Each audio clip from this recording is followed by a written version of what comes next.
শুকুর আলহামদুলিল্লাহ গাইস, সারা জীবন আমার ঠান্ডা লেগেই থাকে, কিন্তু ঠান্ডাকে কি প্রশ্রয় দিলে চলবে?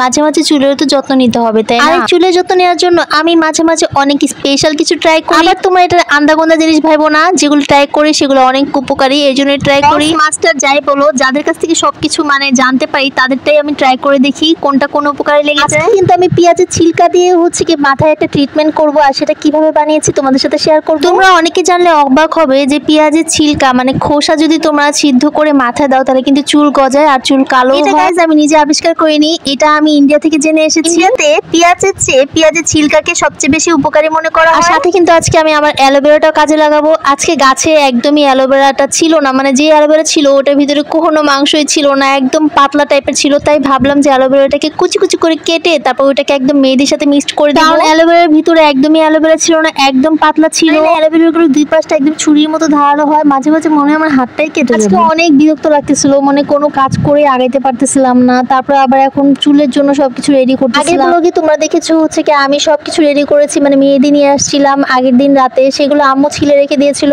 আজকে এখন আমি সবকিছু রেডি করতেছি। আর এই যে মুগের ডাল নিয়েছি, এটা দিয়ে আজকে মাথা দিয়ে রান্না করব, এটা কিন্তু তোমরা নেক্সট ব্লগে পেয়ে যাবে। এই যে দেখো পেঁয়াজের খোসাগুলো আমি নিয়েছিলাম, এগুলো কিন্তু পানি দিয়ে সিদ্ধ করে নিয়েছি, মাত্র 5 মিনিট সিদ্ধ করেছি। ছিলকা সহ পানিটাও দিয়ে দিব, আর এখানে কয়েকটা পেঁয়াজও দিয়ে দিব। No risk no gain guys, পেঁয়াজ অবশ্যই দিতে হবে, পেঁয়াজের ছিলকাও দিব, পেঁয়াজও দিব। তারপর আমি আজকে মাথার চুলকে সুন্দর করেই আজকে একটা নতুন কিছু ট্রাই করছি, সেটা হচ্ছে ঢেঁড়সকে কুচি করে কেটে পানির সিদ্ধ দিয়ে সেই পানিটা আমি চুলে দিয়েছি, আর চুলটা অনেক সিল্কি হয়েছে। এই যে দেখো এটা ছিল মেহেদিটাকে আগে মিক্স করব না, কারণ মিক্স করলে একদম ব্লেন্ড হবে না, তাই আগে সিল্কি মানে পিছলা পিছলা যেগুলো সেগুলো সব আগে ব্লেন্ড করব। আমি নিয়ে নিয়েছিলাম অ্যালোভেরা, পেঁয়াজের ছিলকা, পেঁয়াজ, আর কিন্তু ঢেঁড়সের রসটা কিন্তু আমি পরে ইউজ করেছি। আর আমি অনেক দিনের জন্য ব্লেন্ড করে রেখে দিই, কারণ আমি মাঝে মাঝে এটা বের করে মাথায় লাগাই, সব সময় এগুলো কাজ করতে মোটেই ভালো লাগে না। আর এই যে দেখো এখন কিন্তু আমার ব্লেন্ড করা শেষ হয়ে গেছে, তো আমি এটা নিয়ে আসছি। এটার মধ্যে খুলে দেখলাম যে মোটামুটি ব্লেন্ড হয়েছে আর কি, একদম পুরাপুরি হয় নাই। তো আমি দেখো তোমাদেরকে দেখাচ্ছি, এই যে দেখো কি অবস্থা, অর্ধেক অর্ধেক ব্লেন্ড হয়েছে। আমার খুব বিরক্ত লাগতেছিল,